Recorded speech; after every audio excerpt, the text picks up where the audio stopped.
Bonjour à toutes et à tous, je suis très content de vous retrouver aujourd'hui pour une vidéo exceptionnelle puisque j'ai l'opportunité de vous présenter une très jolie montre d'une superbe manufacture. Vous l'avez deviné puisque évidemment le nom de la manufacture est présent sur la boîte, il s'agit d'Omega et donc je vais vous présenter aujourd'hui une Omega Seamaster Aquaterra. Sans plus tarder, on va passer au déballage de la montre avec cette première surboîte blanche. Donc vous avez le nombre de boîtes ici qui est indiqué, 3 boîtes. Et on tombe sur cette superbe boîte effet laqué avec toujours l'inscription Omega. Sur le côté, nous avons une petite poche permettant d'y glisser les manuels d'utilisation, donc un gros manuel d'utilisation d'instructions avec toutes les spécificités de la montre, les réglages de cette dernière dans de nombreuses langues.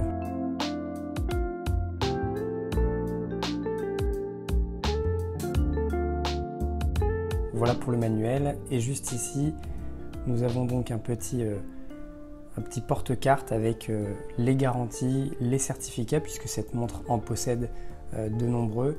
On aura l'occasion d'en parler juste après, mais par exemple le certificat de garantie juste ici ou encore le certificat de chronomètre. Donc dans une superbe pochette beige avec l'inscription Omega au dos. Sans plus tarder, on va passer à ce qui nous intéresse le plus, donc la boîte principale, une superbe boîte en bois laqué. Quand on achète un produit de cette gamme-là, on s'attend évidemment à avoir un superbe packaging, et c'est le cas avec Omega qui présente très bien cette montre dans cette boîte laquée. Donc on a le petit sigle Omega Swiss Made depuis 1848 qui est disposé en bas de la boîte et qui nous permet en fait de l'ouvrir tout simplement. Donc en appuyant juste dessus. Et quand on ouvre, on tombe évidemment sur la montre en premier lieu. Et donc voici cette superbe Omega Seamaster Aquaterra avec cadran noir et effet gris avec des superbes reflets. Dans le reste de la boîte, nous avons donc sur la droite une petite housse de protection qui est fournie avec la montre, qui permet tout simplement de transporter la montre avec le sigle Omega en son centre. Des maillons supplémentaires pour le réglage du bracelet, de la taille du bracelet. Et sur le côté, nous avons donc l'emplacement pour les cartes que vous avez vues précédemment. Donc on va passer évidemment à la montre, cette superbe Seamaster Aquaterra.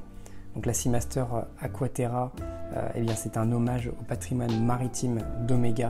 C'est une collection qui est dédiée à la mer et qui fait partie intégrante de la maison horlogère Omega, puisque la première montre de plongée a été lancée en 1932. Cette montre a également pu briller au cinéma puisqu'il s'agit de la montre du plus célèbre agent secret James Bond, notamment cette superbe Seamaster Aquaterra portée par l'agent britannique dans Spectre et faisant référence au passé de James Bond dans la marine. Concernant ce modèle, il s'agit donc d'un modèle avec un cadran noir et des finitions argentées. Sur le cadran, on a un motif tech horizontal. C'est un motif qui évoque le pont en bois des yachts.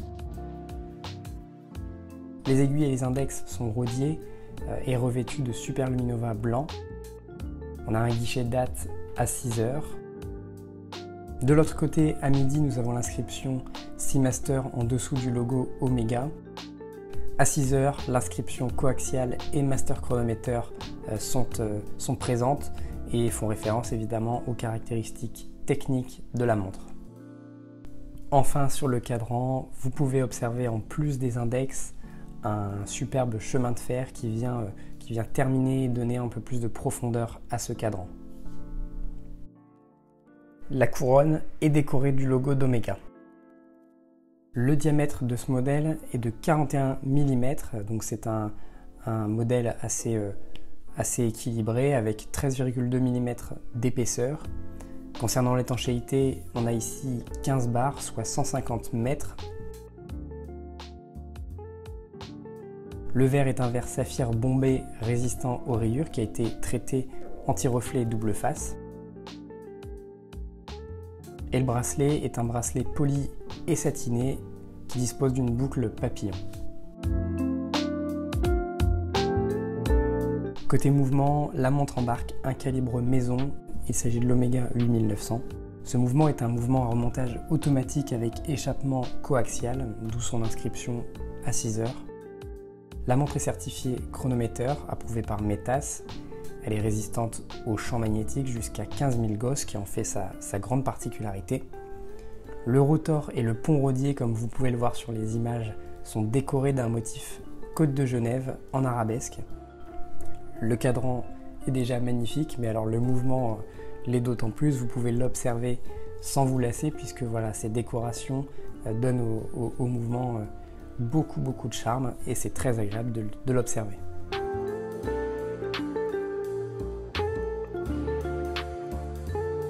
Voilà, nous avons fait le tour concernant les caractéristiques de la montre. Je suis très content d'avoir pu vous présenter cette montre. Ça faisait un moment que je voulais vous présenter cette montre et un modèle de chez Omega. C'est chose faite aujourd'hui. N'hésitez pas à me dire dans les commentaires si cette montre vous plaît ou si un modèle spécifique de chez Omega vous plaît un petit peu plus. En tout cas, voilà, je trouve que ça change. Une Seamaster Aquaterra. On a beaucoup parlé dernièrement, évidemment, avec la collaboration Omega et Swatch de la Moonwatch. Mais aujourd'hui, voilà, je voulais vous présenter cette Seamaster qui est aussi une montre de légende chez Omega. J'espère que la vidéo et l'unboxing vous auront plu. Moi, je vous dis à très bientôt pour une prochaine vidéo où je vous présenterai également une petite montre française. Donc restez connectés, abonnez-vous et suivez les vidéos. À bientôt.